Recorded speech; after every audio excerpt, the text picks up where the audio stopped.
오늘 제목은 소생하는 영혼의 기쁨입니다. 오늘 우리가 읽은 시편의 말씀은 모든 성경의 정말 다양한 말씀 중에서도 가장 잘 알려진 말씀이 아닌가라는 생각을 해봅니다.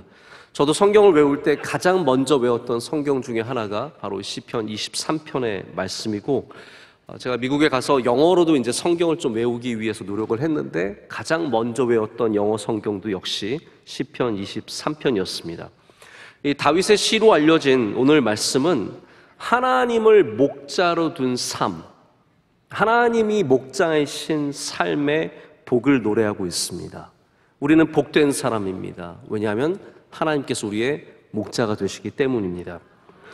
사람의 참된 가치와 우리 안에 담겨주신 아름다움, 또 우리 안에 있는 모든 능력은 우리의 영혼의 상태와 굉장히 깊은 관계를 갖고 있습니다. 우리의 육적인 능력만이 아니라 우리 안에 있는 모든 능력들이 우리 영혼의 상태와 깊은 관련을 갖고 있다는 말입니다. 그래서 영혼이 건강해야 하고 영혼이 살아있어야 합니다.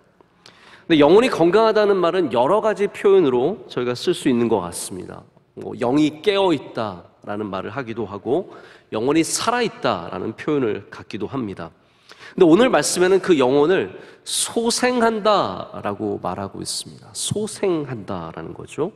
이 소생이라는 단어는 회복한다라는 그런 의미를 갖고 있습니다. 영어로는 restore입니다. restore는 전의 상태로 되돌리다, 또한 renew, 새롭게 하다라는 그런 의미를 갖고 있습니다. 제가 말씀을 준비하다 보니까 이 renew, 새롭게 하는 것도 굉장히 중요한 부분인데 오늘 낮에 말씀을 나누기에는 조금 내용이 좀 많아져서 제가 renew라는 부분은 나중에 또 기회가 될 때 여러분과 말씀을 나누기를 원합니다. 자, 하나님께서는 사랑하시는 주의 백성들, 그리고 그것이 어떤 특별한 사람만이 아니라 우리 모두를 향하신 말씀인데, 우리 사랑하는 모든 사람들의 영혼이 온전히 회복되기를 원하시고 또 그렇게 되도록 도와주십니다. 우리가 절망과 아픔과 상처, 괴로움과 피곤함과 무력함과 무능력함에 빠져 있을 때 하나님께서 그 깊은 수렁에 빠진 우리들을 건져주시기를 원하신다는 거죠. 근데 문제는 어떤 영혼이든지 다 이러한 수렁에 빠질 수 있다라는 것입니다. 구약의 가장 위대했던 선지자 엘리야가 850명의 바알과 아세라의 제사장들을 물리친 다음에 그 아세라의 위협에 그가 도망을 치죠. 도망을 쳐서 멀리 브엘세바 남쪽까지 가서 거기에 사막 광야로 들어가서 하룻길을 걸은 다음에 하나님께 나 죽여달라고 얘기합니다. 요즘으로 말하자면 엘리야가 자살하기를 원했던 것처럼 보일 정도로 엘리야는 심각한 우울함과 그리고 무능력함에 빠졌습니다. 그의 영혼이 힘을 잃었습니다. 그가 가장 뛰어난 선지자였는데, 능력 있는 사람이었는데 하루 만에 그의 마음이 이렇게 바닥으로 떨어져 버렸습니다. 그때 하나님께서 이 엘리야에게 먹을 것을 보내주시고 또 쉴만한 장소를 마련해 주셔서 이 엘리야가 힘을 얻도록 그를 건져주십니다. 그의 영혼이 소생하였습니다. 그의 영혼이 소생했기 때문에 그가 다시 일어나서 위로 올라가서 북이스라엘에 가서 다시 하나님의 말씀을 선포하게 됩니다. 여러분, 천하에 없는 엘리야와 같은 선지자도 이렇게 영혼의 깊은 사망의 음침한 골짜기에 빠졌다면 우리 중에 어느 누구도 그렇게 사망의 음침한 골짜기에 빠지는 것이 이상한 일이 아니라는 것이죠. 미국의 크로스 포인트라고 하는 남부 지역에 아주 유명한 대형 교회가 있었습니다. 이 교회를 섬기시던 피트 윌리엄스라고 하는 목사님이 어느 날 모든 직분을 내려놓고 교회를 사임했습니다. 그분이 사임하면서 내놓은 발표문에 이런 얘기가 있었습니다. 성도님들, 저는 너무 많이 지쳤고 너무 많이 상처를 입었고 이제는 좀 쉬어야 할 때가 왔습니다. 제가 늘 말했지만 리더가 텅 빈 상태에서 사람들을 이끌어서는 안 된다고 말했는데 제 자신을 돌아보니 제가 텅 비어 있었습니다 라고 말하면서 교회를 떠났다고 합니다. 여러분, 그렇습니다. 목회자라고 영혼이 다 건강한 것이 아니고 선교사님이라고 영혼이 다 건강한 것이 아닙니다. 그래서 실제로 돌아보면 목회자 가운데, 사모님 가운데, 선교사님 가운데 심각한 우울증과 마음의 병을 갖고 사시는 분들이 얼마나 많은지 모릅니다. 이 교회 안에서 다들 멀쩡해 보이지만 사실 우리 안에 있는 영혼이 너무 많이 지쳐있고 힘들고 상한 사람들이 많다라는 겁니다.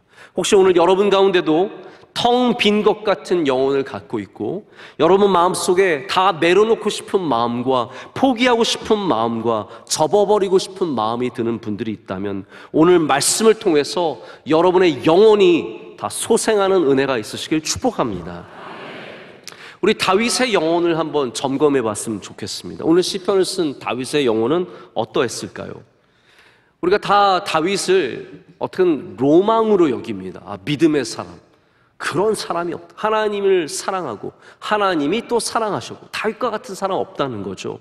그러나 우리가 오늘 읽은 시편의 주변만 살펴봐도 다윗의 믿음이 항상 확고의 것은 아니었다는 것을 저희가 알 수 있습니다. 다윗은 하나님께 원망도 했습니다.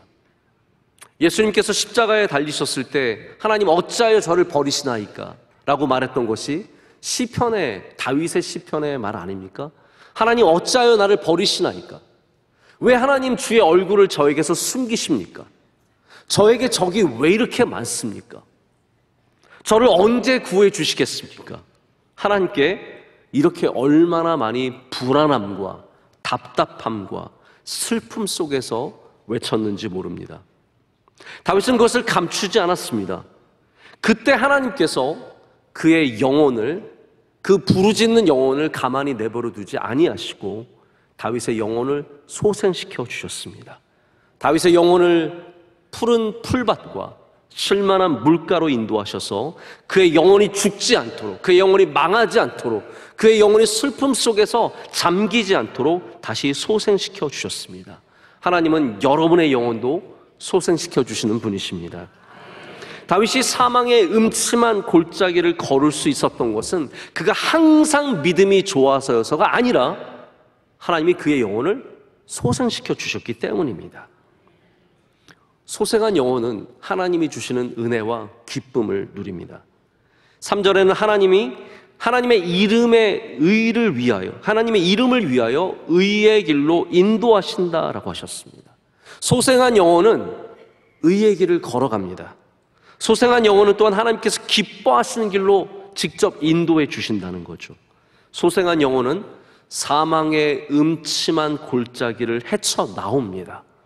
소생한 영혼은 그 사망의 음침한 골짜기에서 빠져 죽는 것이 아니라 헤쳐나오는 힘을 얻을 뿐만 아니라 하나님이 벌려주시는 잔치에서 기쁨을 누립니다. 원수의 목전에서 하나님께서 잔치를 벌여주시고 그에게 기름을 부어주시고 또한 하나님의 선하심과 인자하심이 그를 쫓아가도록 평생을 지켜주십니다. 여러분, 이 얼마나 귀한 것이겠습니까?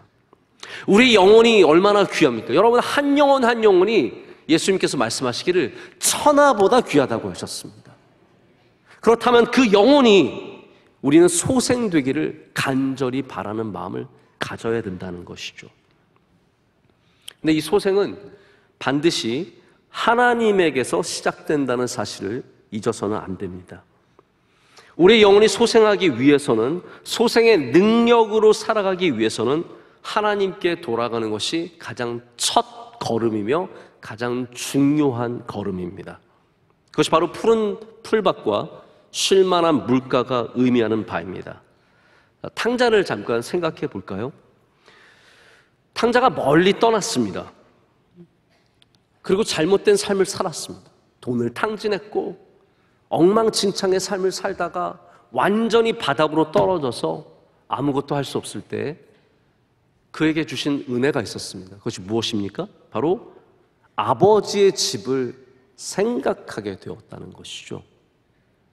그가 갖고 있는 아버지 집에 대한 이해가 무엇이었습니까? 여러분이 갖고 있는 하나님의 집, 아버지의 집에 대한 이해는 무엇입니까? 자, 탕자가 하는 말을 기억해 보십시오. 우리 아버지의 집에는 뭐가 많다고요? 먹을 것이 많다라고 했습니다. 내가 여기서 쥐염 열매를 먹지 못해서 굶어 죽게 생겼는데 우리 아버지의 집에는 먹을 게 많대요. 이것이 바로 하나님의 집을 바로 이해해야 하는 굉장히 중요한 자세입니다. 여러분, 하나님의 집에는 우리의 영혼을 소생하게 하는 먹을 것이 많습니다. 하나님의 뜰에는 푸른 풀밭이 펼쳐져 있고, 하나님의 뜰에는 우리가 마실 생수가 흘러 넘쳐나고 있습니다. 그래서 우리는 반드시 하나님께로 돌아가야 합니다. 하나님께로 돌아가는 그 발걸음이 바로 우리의 영혼이 소생하게 되는 가장 중요한 발걸음이라는 것입니다. 우리가 인생의 광야같이 메마른 땅을 살아갈 때 목자이신 하나님께로 돌아가면 우리도 그런 회복과 기쁨을 누릴 수 있습니다. 오늘 나오는 이 소생이라는 단어를 히브리어로 찾아보면 슈브라고 합니다. 슈브는 돌아간다는 의미입니다. 돌아간다는 것. 그래서 회개도 돌아가는 것이기 때문에 슈브라고 표현을 하기도 합니다.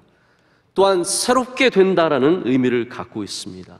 근데 이 슈브, 이 단어를 우리 성경에서, 우리 한국말로 된 성경에서 찾아보면 대부분의 번역이 뭐로 되어 있냐면요, 돌이키소서로 되어 있습니다. 하나님, 우리 백성을 돌이키소서, 우리를 돌이키소서.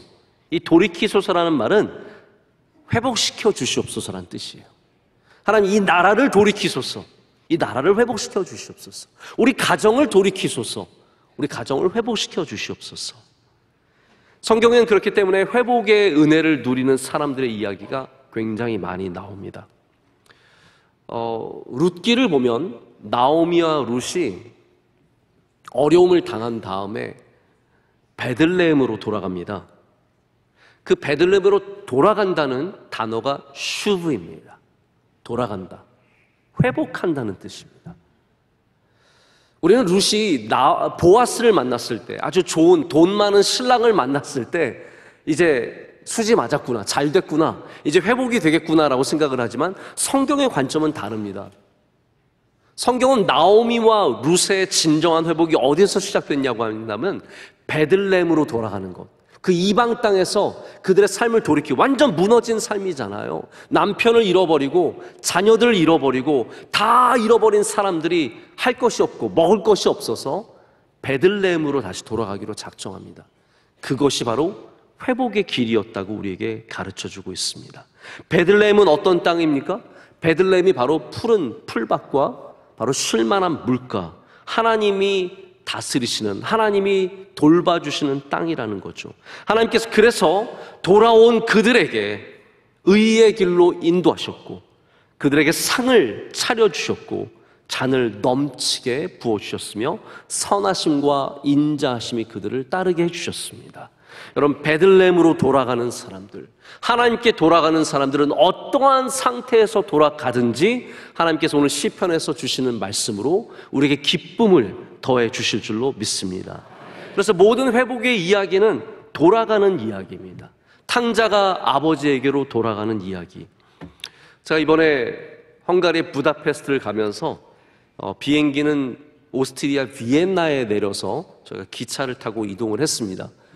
비엔나에 가니까 거기에 박물관들이 굉장히 많고 아름다운 미술 작품들 전시된 곳이 많더라고요. 저는 사실 그렇게 미술을 잘 이해하는 사람은 아니지만 어쨌든 유명한 그림들이 많다고 해서 가서 좀 보게 되었습니다. 마침 네덜란드 작가들 전시회가 있었는데 정말 좋은 그림, 유명한 그림들이 많더라고요.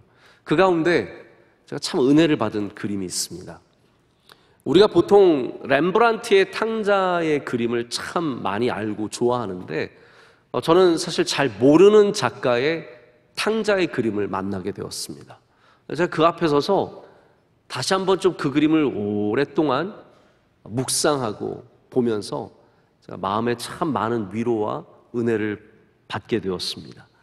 탕자의 그림은 힘이 있습니다. 왜냐하면 돌아가는 것이 모든 복된 소식의 시작이기 때문입니다.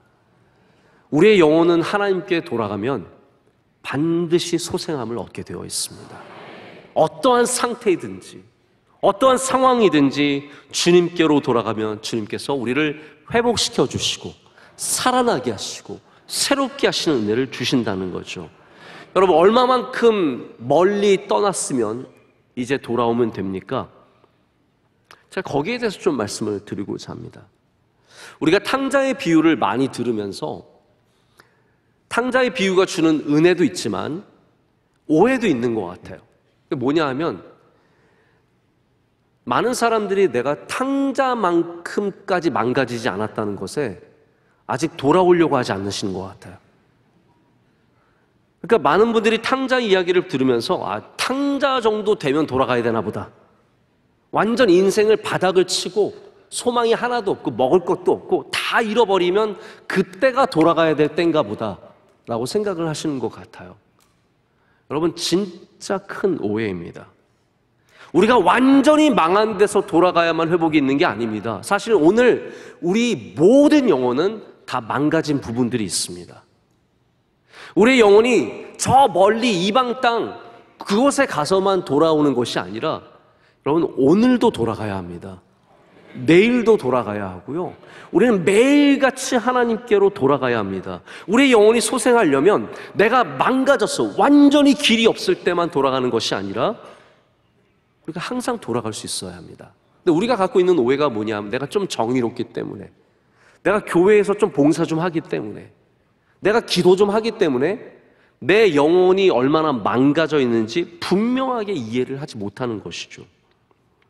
제일 위험한 사람들이 어떤 사람이냐면요, 한쪽의 정상적인 삶을 살고 있기 때문에 내 모든 삶이 정상이라고 생각하는 사람들입니다.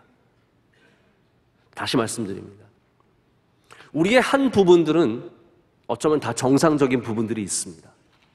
근데 그게 우리가 다 건강하고 다 온전하다는 뜻은 아닙니다.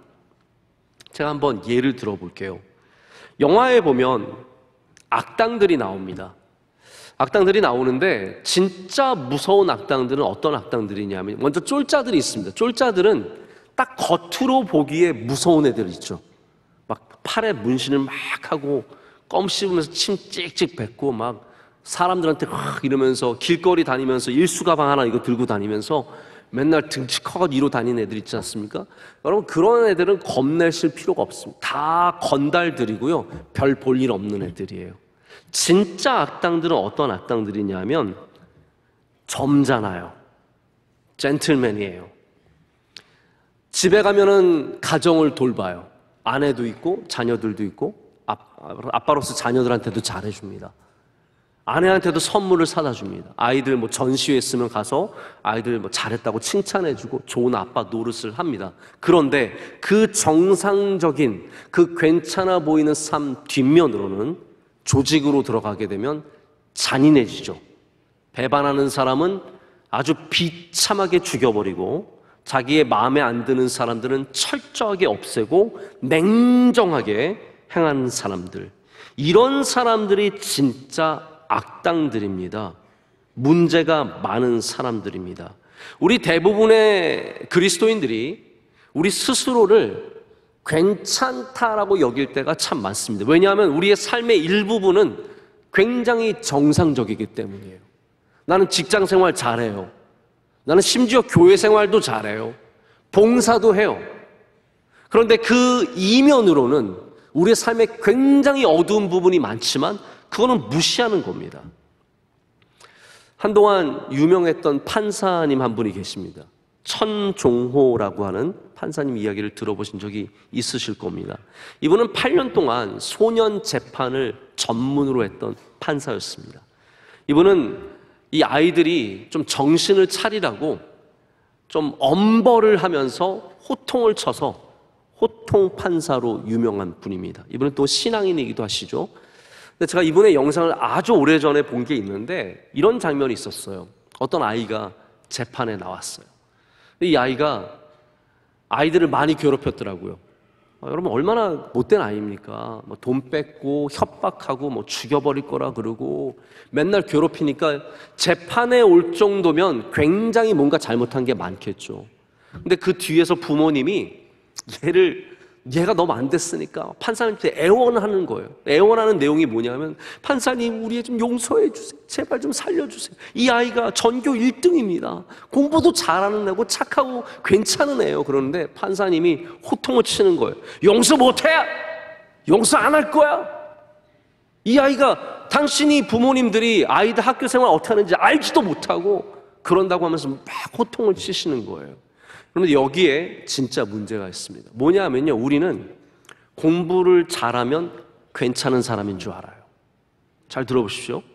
공부를 잘하면 좋은 사람인 줄 알아요. 직장을 좋은 직장 다니면 훌륭한 사람인 줄 알아요. 높은 자리에 올라가면 아주 귀한 사람인 줄 알아요. 그래서 정작 그 이면에 있는 아픔과 상처와 어두움과 그 안에 있는 모든 죄들을 잘 모른다라는 거죠. 여러분, 실제로 그렇습니까? 우리 스스로도 내가 좀 공부 좀 잘하고 내가 좀 좋은 직장 다니고 교회에서 부서에서 열심히 일하고 있으면 내 스스로도 내가 괜찮은 삶이라고 생각할 때가 얼마나 많습니까? 하지만 낮에는 멀쩡하지만 저녁에는 중독의 삶을 살고 있고, 남들 앞에선 착하고 아름답지만 보이지 않는 곳에서 악하고 더러운 모습을 갖고 있는 우리들이 얼마나 많습니까? 여러분, 회복은 완전히 망한 탕자에게만 필요한 것이 아니라 우리 모두에게 필요한 겁니다. 소생케 됨은 우리 중에 특정한 사람들, 알코올 중독자들, 도박 중독자들, 저 세상에서 나쁜 짓 하는 사람들에게만 필요한 것이 아니라 우리 모두에게 필요한 것이 소생함이라는 거죠. 여러분의 영혼이 소생해야 합니다. 할렐루야. 우리의 목자이신 하나님께로 돌아가서 그분의 풀밭에 누워야 합니다. 그리고 그분의 꼴을 먹어야 합니다. 그래서 소생하는 영혼이 갖고 있는 특징이 있습니다. 어떤 영혼들이 소생할 수 있냐면, 그 안에 멈추지 않는 갈급함이 있는 영혼들이 소생함을 얻게 됩니다. 자, 여러분께 좀 냉정한 질문을 드려볼게요. 여러분 가운데 갈급함을 갖고 있는 분들이 과연 몇 분이나 계실까요? 여러분, 예배에 갈급하십니까? 하나님의 말씀에 갈급하십니까? 기도에 갈급하십니까? 찬양에 갈급하십니까? 우리 찬양대에게 질문해 보고 싶습니다. 갈급하십니까?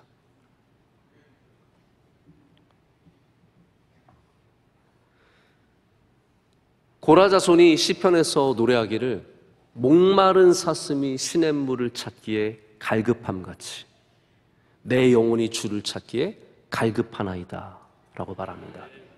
여러분, 진짜 복받은 사람이에요. 왜냐하면 주님을 찾기에 갈급한 영혼은 복받는 영혼이기 때문입니다. 우리 대부분은 갈급함이 사라져버립니다. 처음엔 좀 갈급했어요. 처음엔 좀 원하는 게 있었어요. 어느 순간 우리는 다 채워진 것 같아서 그냥 갈급함을 잃어버리고 삽니다. 스티브 잡스가 스탠포드 대학에서 유명한 연설을 했죠. Stay hungry, stay foolish. 계속해서 배고프고 계속해서 목마른 사람이 되어, 계속해서 멍청한 사람들이 되어라. 이게 무슨 말입니까? 그거를 유지하는 게 쉽지 않다라는 거예요. 처음에는 배고픔이 있지만, 처음에는 막 미친 듯이 일하지만 이거 다 사라져버리고 다들 어느새 다 만족하고 그 정도면 됐다라고 생각하고 살아가는 것이죠. 우리가 만족하고 다 이루었다고 하는 순간 우리는 목마름의 감각을 잃어버립니다. 여러분의 영혼에 목마름의 감각이 있느냐? 이거 굉장히 중요한 질문이라는 거예요. 여러분의 영혼이 하나님의 말씀을, 하나님의 은혜를 갈급한 그런 감각이 있느냐? 어떤 사람은요, 완전히 바닥이 갈라진 메마른 논처럼 갈라져 있어도 전혀 목마른 줄 모르고 살아갑니다. 갈급함 없이 살아갑니다. 그런데 매일같이 주님 앞에 나와도 여전히 목마름과 갈급함을 갖고 나오시는 분들이 있습니다. 전 여러분에게 매일 같은 갈급함이 있는 은혜가 있으시길 축복합니다. 하나님을 찾는 사람들, 그냥 배고픈 사람들이 찾는 게 아닙니다. 영적인 갈급함을 영원히 잃지 않는 사람들이 하나님을 항상 찾게 되어 있습니다. 하나님은 그들에게 소생하는 은혜를 내려주십니다.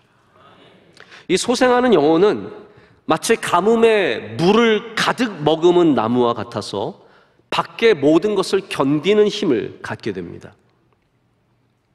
우리나라 땅이 참 복받은 땅 아닙니까? 어딜 가도 푸르르잖아요.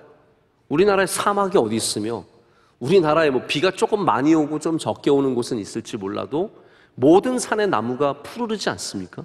이런 나라가 많지 않습니다. 진짜 복받은 나라입니다. 그런데 해외에 나가보면 어떤 곳은 나무를 아예 찾아볼 수가 없습니다. 특정한 지역만 나무가 조금 있고 아예 나무가 없는 곳들이 있습니다. 제가 한 번은 아주 오래전 일인데 너무나 생생하게 기억에 남아있는 일이 있습니다. 한 8년 전, 10년 전에 제가 케냐의 북부에 위치한 난민촌에 공식적으로 방문할 일이 있었습니다. 이게 얼마나 메마른 땅이냐 하면요, 땅을 이렇게 밟잖아요. 그러면 하도 말라 있어서 먼지가 푹 일어납니다. 그 정도로 마른 땅이에요. 밟으면 계속 먼지가 일어납니다. 그런 땅이니까 케냐가 그 땅을 난민들에게 완전히 다 줘버린 거죠. 거기서 살라고 준 겁니다. 제가 거기 갔는데 나무가 한 그루도 없습니다. 야, 어떻게 그렇게 나무가 하나도 없죠? 완전 허허벌판에 전부 다 먼지 덩어리인 땅밖에 없는데 한 곳에 나무가 쭉 있는 거예요. 저 너무 신기해서 그쪽을 가다가 보니까 어떠한 곳이었냐면 말라 있지만 시내였던 곳, 물이 흘렀던 시내였던 곳에는 나무가 쭉 따라서 있는 거예요. 그래서 너무 신기했어요. 물도 없는데 나무가 있고 잎이 있는 거예요. 제가 그걸 보면서 여기 참 귀한 진리가 있다는 것을 깨닫게 되었습니다.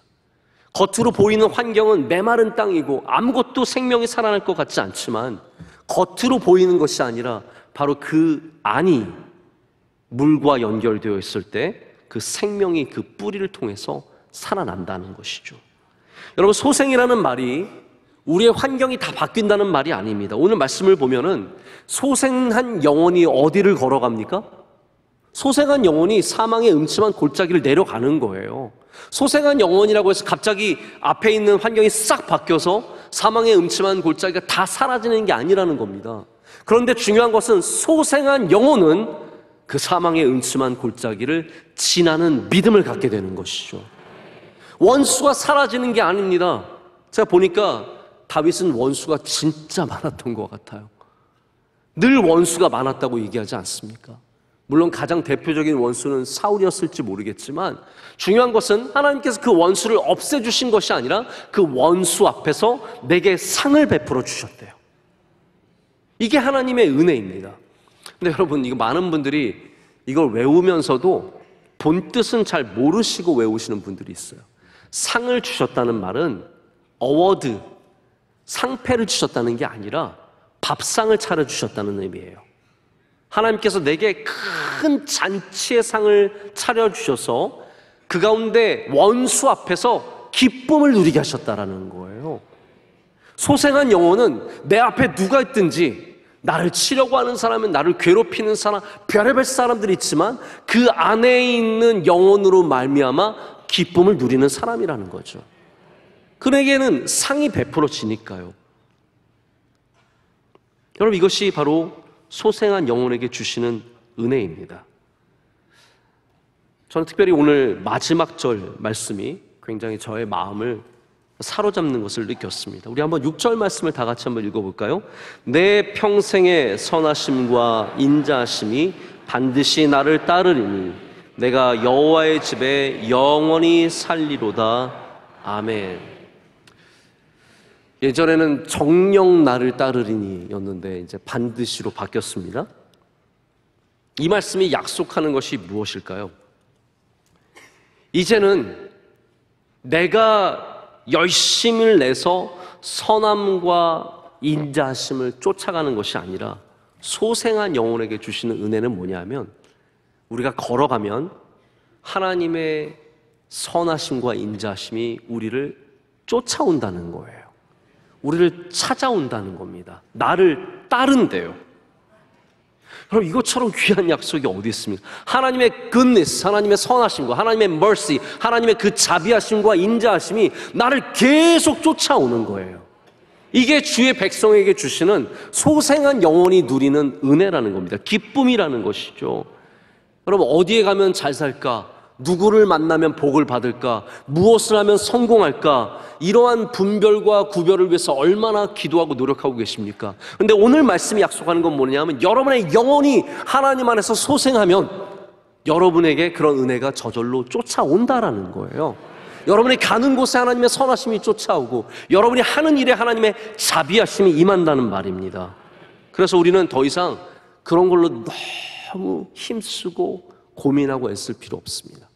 하나님의 뜻이 있는 곳이라면 어디든지 가시고 무슨 일이든지 행하십시오. 그러면 하나님의 선하심과 인자심이 반드시 나를 따를 줄로 믿습니다. 이것이 하나님이 소생한 영혼에게 주시는 은혜이며 기쁨의 축복입니다. 말씀을 맺겠습니다.